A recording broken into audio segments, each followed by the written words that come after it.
Welcome to another episode of Internability podcast. We are welcoming Mr. Blake, the CEO of Flippa.com, the leading marketplace to buy and sell businesses online. And he's basically democratizing the um, exits. Uh, I would like to understand uh, the way Blake actually thinks. Blake would be sharing his insight on the trends and opportunities in the digital asset space, how Flippa helps entrepreneurs and investors find their ideal match, and what makes Flippa very different from the competition like Empire Flipper and others. I'll give the round to Mr. Blake to introduce himself and let us know how Blake actually thinks. Thanks so much for the introduction, Ajmal. I really appreciate that. Nice to be on the show. Thank you for having me. And I appreciate the introduction. As you said, we're in a unique position. We're representing digital asset owners and online business owners from all over the world. And as you said, we're looking to democratize the exit. We often talk about ourselves as the investment bank for the 99%. And really what that means is we want to bring opportunities to exit for all online business owners all over the world, regardless of their asset type, their size, and or the platform that they use. So that's to say that we represent business owners from Shopify, WordPress, Amazon, the iOS and Android ecosystems, and even evolving categories like Substack newsletters, YouTube channels, anything that is digital, anything that has a audience and or revenue can be sold on our platform. And we have the world's largest universe of buyers looking for digital assets. I see. Arsalan, you might have other questions to ask Mr. Sure. All right. So calling with regards to the calling for the version, right? Having said that, we understand Flippa started 10 years ago, and since then it has, started evolving, growing, and over the course, right, it has transacted a volume of around approximately $600 million, right? So what is that you see down the line, the next decade? How is that, in terms of the long-term vision? How do you think we will eventually, the Flippa will evolve, from the perspective of the online entrepreneurs and investors? Yeah, I think there's a couple of things. One, we're obviously talking about an evolving asset class. So there are obviously hundreds of millions of digital assets in the world, but there'll certainly be a lot more than that in 5 years and 10 years time. So we're talking about a nascent asset class, which is fast growing. So we expect our platform to have more assets over the coming years. So that's the first and most obvious statement. The second piece relates to the buy side. More and more buyers are becoming aware of this asset class. It's still an immature asset class, and it's relatively undervalued. So when you compare buying an online business compared to, say, a publicly traded stock, or compare it to buying a rental property and getting rental yield, it's undervalued, and the return is far higher, typically. And so as a function of that, there's more and more investors entering the ecosystem. And those investors are both individuals, like us all, who might be what we term acquisition entrepreneurs. And so they are either looking to supplement their income, or they're looking to replace their income in full and become a full-time acquisition entrepreneur. In addition to that, you have institutional investors. And so we've started to see more private equity, venture capital, family office, and other company buyers hit the marketplace at speed over the last 6 months. So my expectation is that over the next 6 months to 24 months, they will dominate the marketplace and control most of the transaction volume. And so that's a very substantial change, because historically Flippa has been almost a B2C type offering, whereas it's clearly emerging as a B2B marketplace. Other trends relate to those asset types. I think we will see an evolution of the asset types that are predominantly sold on Flippa. So at the moment, it's sites, stores, and apps. A site would be a blog, A store would be e-commerce, and an app is typically iOS and Android. But clearly, the digital ecosystem is fast growing. Clearly, there are a number of different asset types which are gaining traction. And so therefore, we expect the shape of the marketplace and the types of categories and assets you see on the marketplace to shift. And then finally, the way in which you buy. It will be more akin to investment, because at the moment we are a buy-sell marketplace. There's no reason why you can't offer fractional investment in an online business. And so we would expect that the actual way in which people use our platform to invest and transact would shift over time as well. That is interesting. And how do you actually make sure that the transaction between the buyer and the seller, because the buyers are usually naive, but because the seller actually knows the ins and outs of the business and he knows all the trade secrets. How do you ensure that there's a success factor is quite high when they have actually, converged the entire business to the buyer?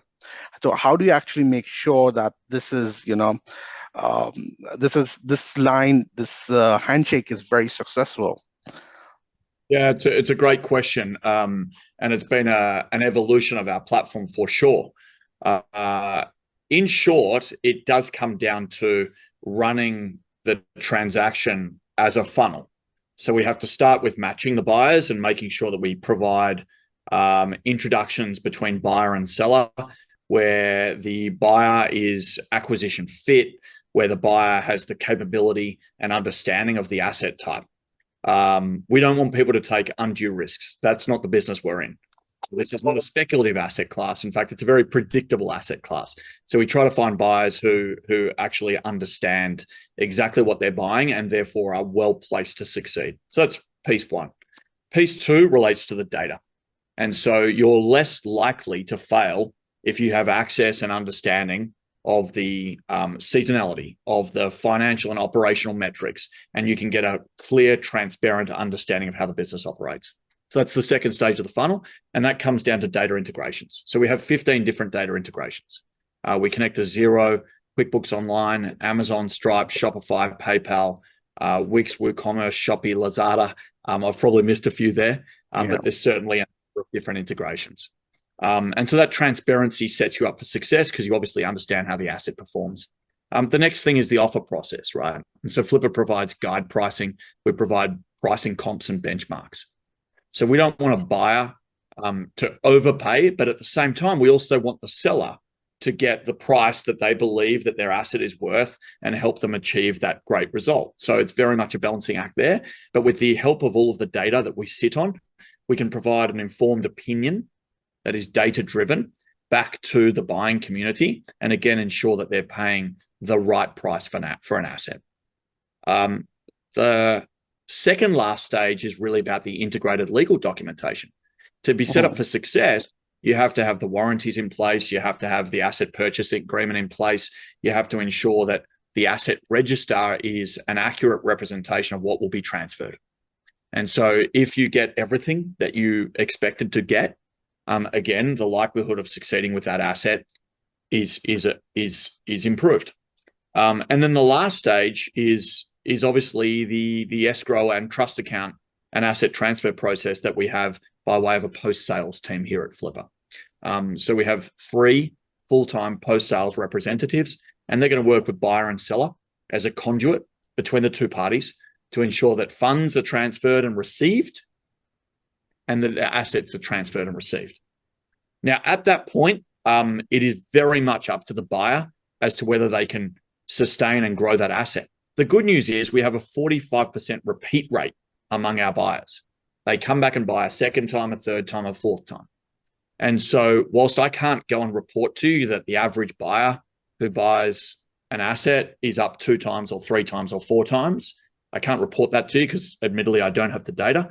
What I can tell you is that most buyers come back, or at least half the buyers come back. So as a function of that, we expect, and certainly anecdotally, we know that a lot of them have an extreme amount of success post-acquisition, but it does come down to skill set. So we would encourage buyers to buy something where they have either category expertise or operational expertise. So if you're buying a content site in the travel niche, it's great if you understand travel, you understand the value of a customer in the travel industry, and of course you understand content, SEO, and how to optimize the site's traffic base.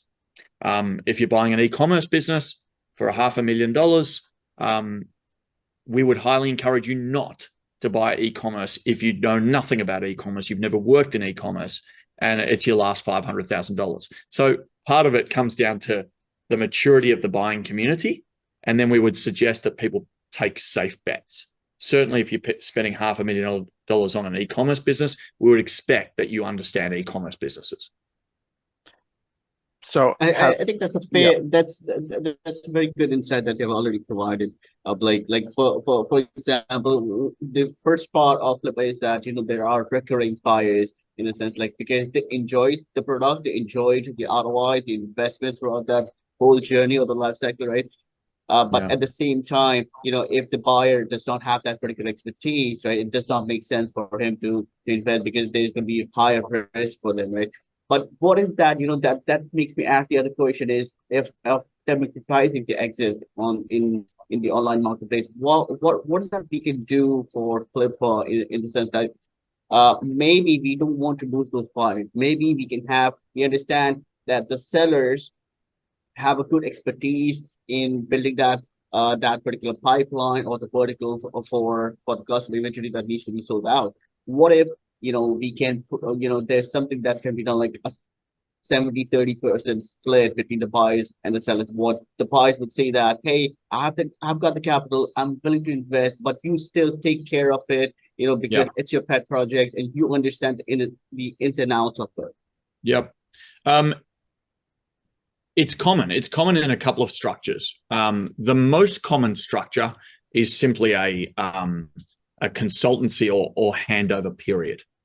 And so in that case, the seller is relinquishing 100% of the ownership, but for a period of 30, 60, 90, or 120 days, depending on the structure of the deal, there would be a consultancy agreement in place, or at least a agreement that the previous owner was now available and or working full-time in the business to provide a safe landing for that asset. So that's the most common approach. Then you'll have earnouts. So, sorry, I think I'm going to sneeze. Then you'll have earnouts where the buyer essentially sets a milestone or what we might call a stability payment on the basis of some kind of performance. And so let's say, for argument's sake, I'm buying $1 million business. I might say, well, $800,000 of that is paid up front. $200,000 is retained in escrow, and that will be payable so long as the business achieves 90% of its trailing 12-month revenue or 110% of its trailing 12-month revenue, whatever the agreement might be. There is a structure that incentivizes the prior business owner to work on behalf of the buyer to, again, achieve a safe landing. And then, as you said, Arsalan, the last piece is where you actually retain some percentage. It's actually less common because ultimately we're talking about small businesses here. And so the small business owner genuinely wants to exit and move on. You're talking, on average, a business being sold on Flippa has been around for 5 years, right? Sometimes we're selling businesses, online businesses have been around for 7 years and up to 20 years, right?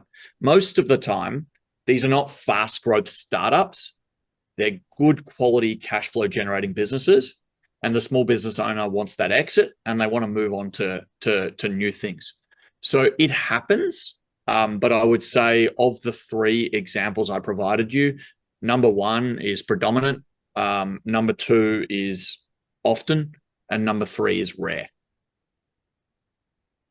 And in that sense, so one of the matrices of as a performance matrices, what is that? Does Flippa target or tracks the performance, for example, if any transaction that has typically happened from the seller to the buyer, right? What are the three proportions of sustained, right? That the buyer has bought it and he's able to sustain at the same level, or he has grown by expected growth. It's a great question. I can see that Arsalan's frozen on my end here, but that's a great question. The short answer is I don't have data around whether the buyers grow by X%. What I do have is anecdotal. And so we find that a lot of buyers who buy assets have expertise in the asset type and the asset class that they're buying.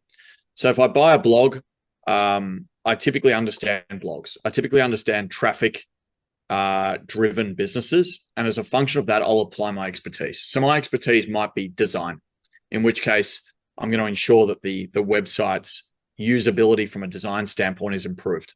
I may be an SEO expert, in which case I'm going to go through the SEO auditing process and then ultimately through the improvement process.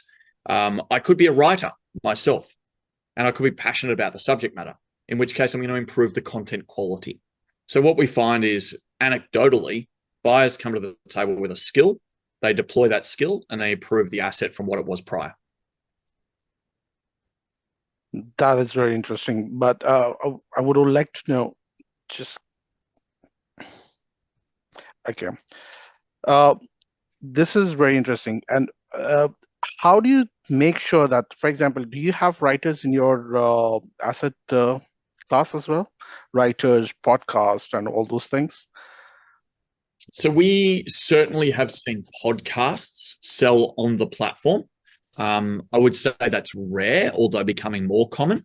As it relates to writers, yeah, I mean, we see lots of content-driven businesses, be it podcasts, YouTube channels, blogs,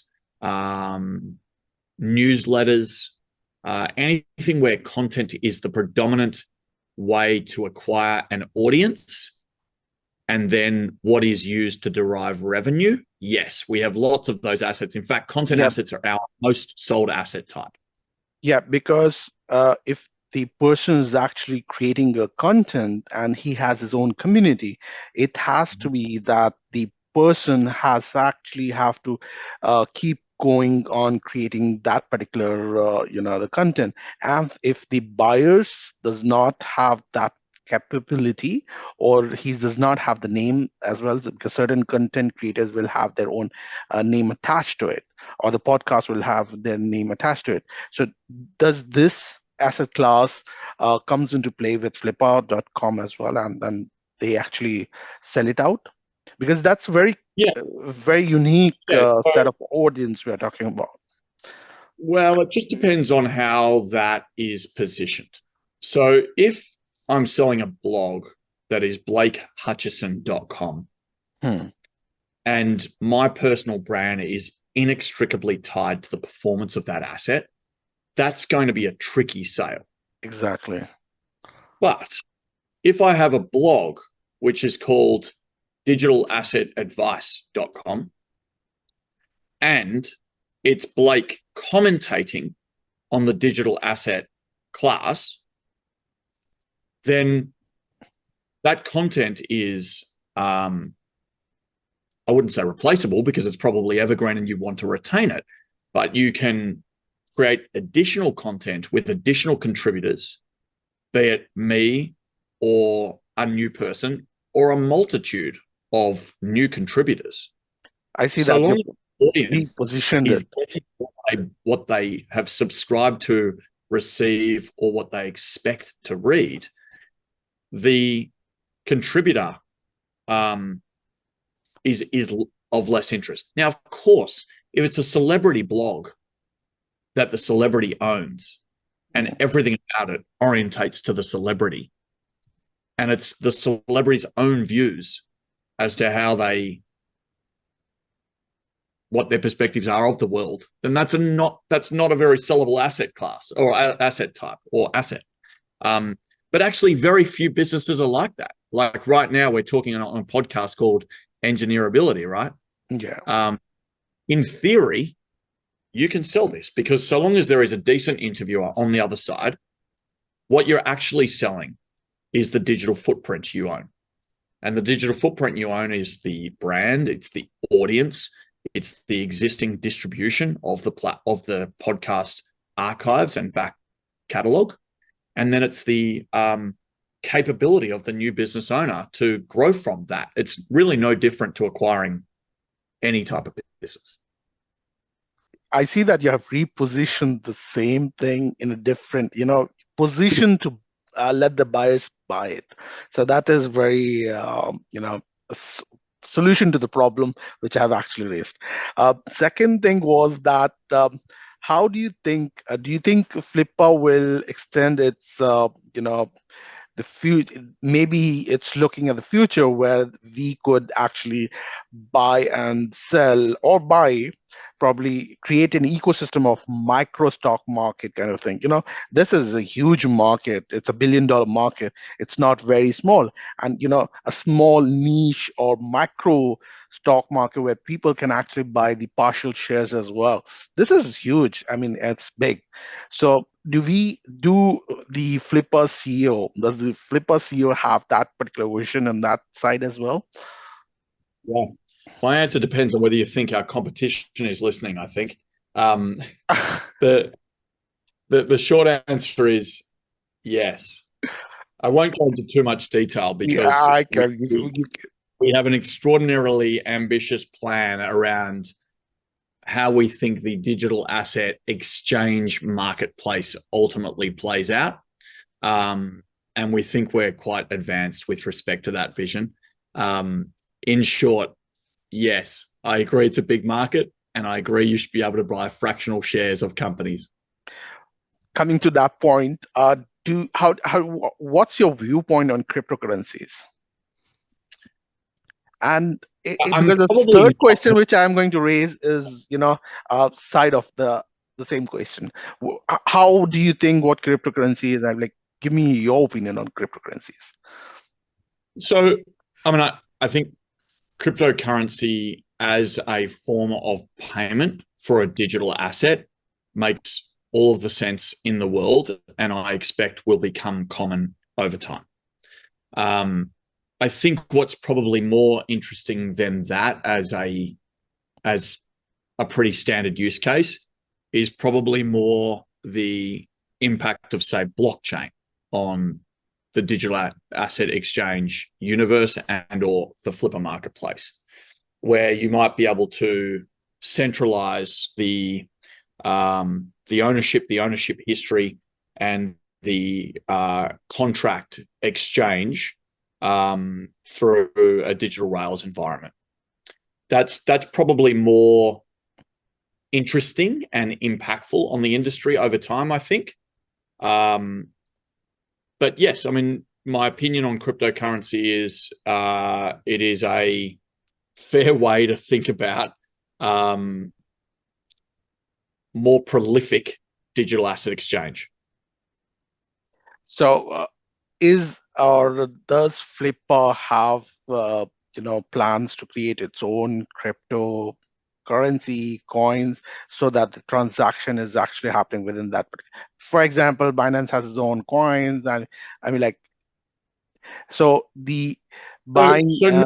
Not at this time, and only because at the end of the day, we have a very large pool of active sellers looking to exit and prospective sellers.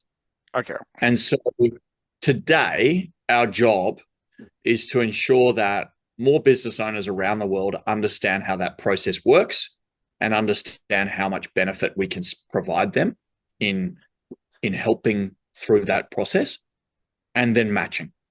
And so we spend a lot of our thinking time around matching and the benefit of AI through that process. I would say we spend less time thinking about our own stable coin and or using crypto for the transfer of funds. No, that's fine. And That was just a simply view a of. function of focus and the use case. But I expect over time that change. That's great. Because this is the same thing, because you already mentioned that you're not going to trade with that VIA cryptocurrency. So that was just my question. How do you think about crypto, and whether you will be trading it in the future within your ecosystem as well? So I think we are like closing up the phase.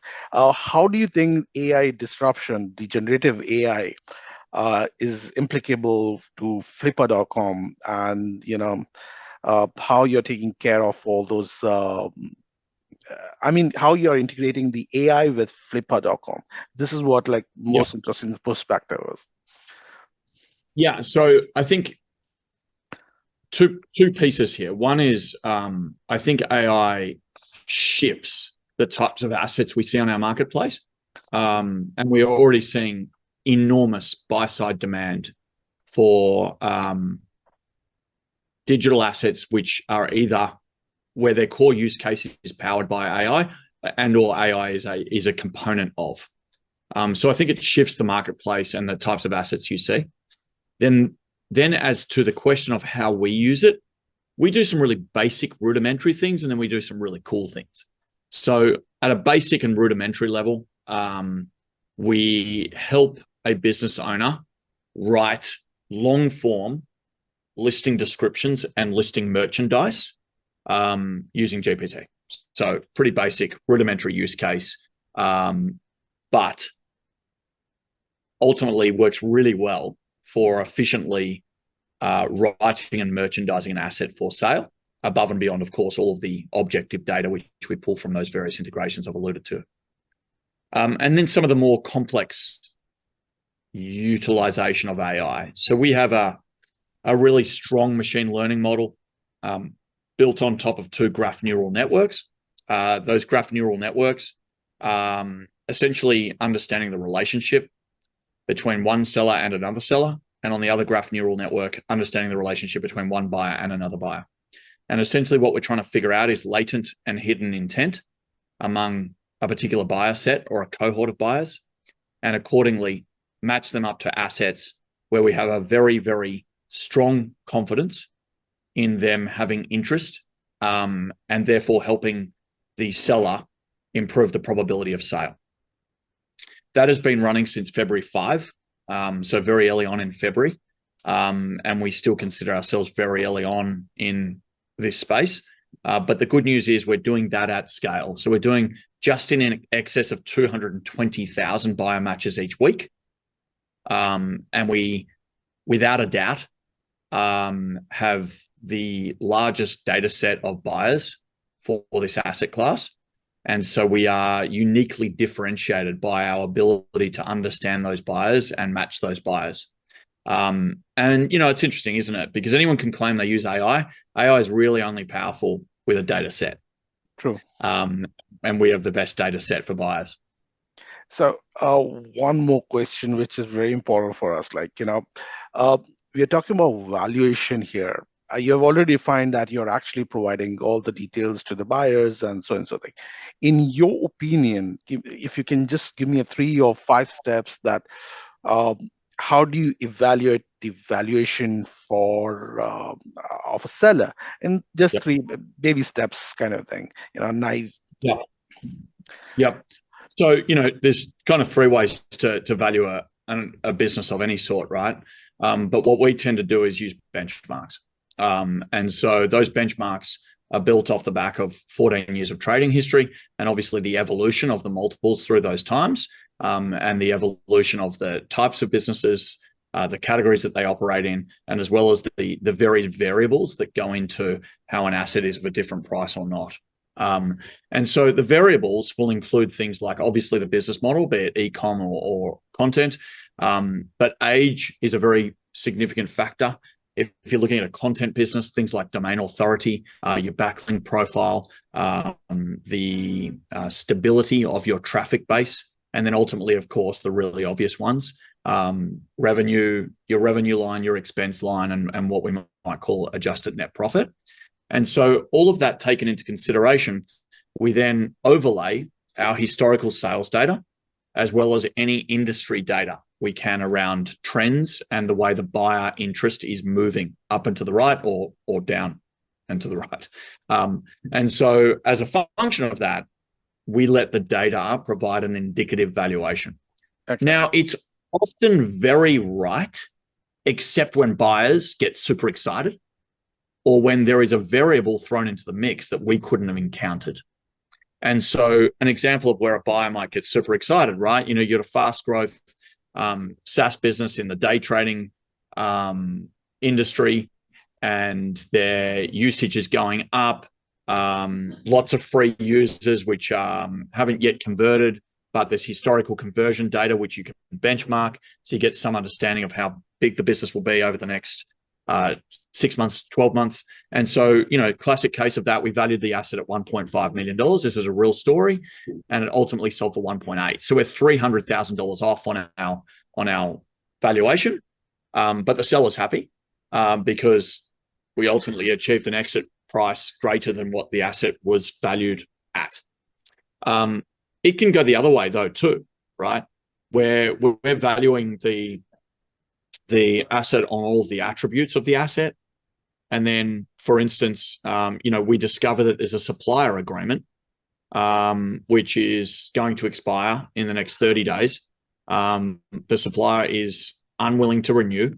And as a function of that, all of the attributes we've used for our pricing model completely irrelevant and redundant, in which case it doesn't work to use benchmarks.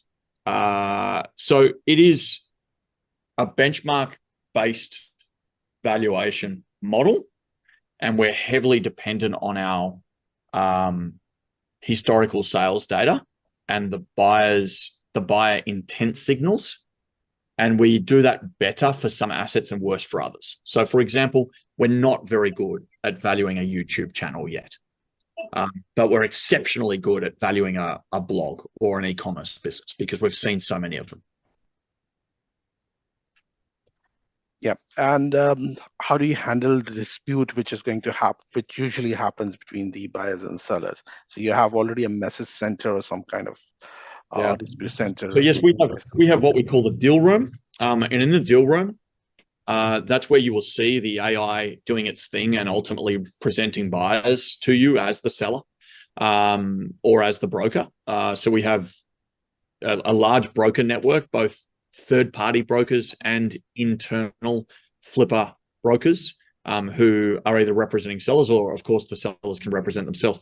So the deal room is where I wouldn't call it a dispute. Actually, I'd call it a negotiation. Where the buyers will typically make a case for why they believe the asking price is reasonable or not.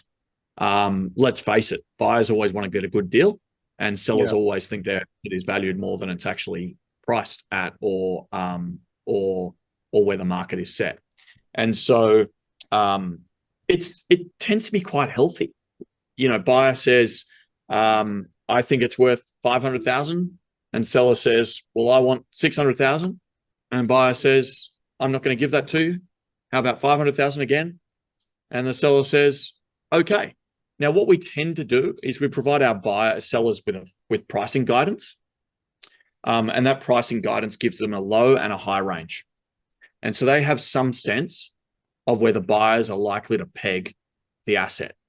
So we've provided a valuation, they've obviously set an asking price, and behind the scenes, we provide them with pricing guidance.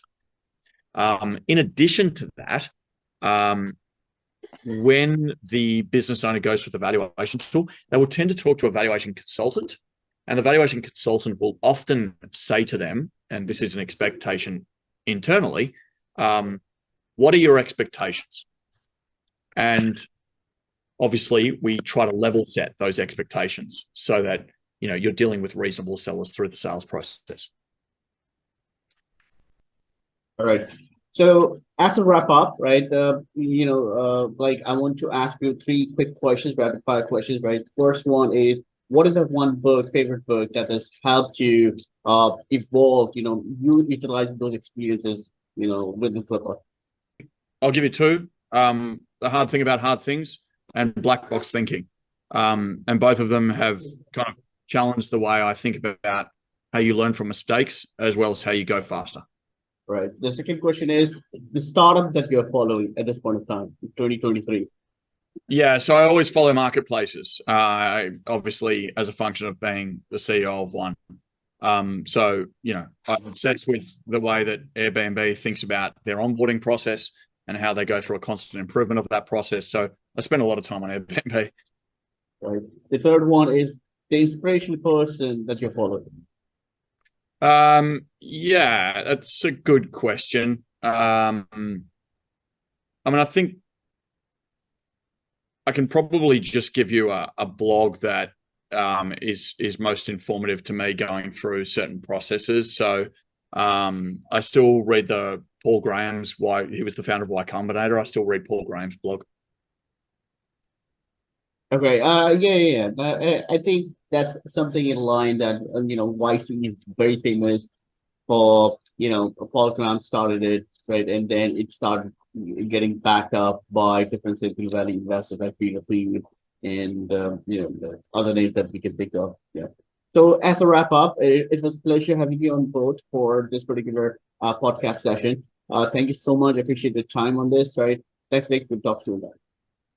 Thank you so much, Arsalan. I appreciate your time as well. I appreciate this. And we'll be in touch.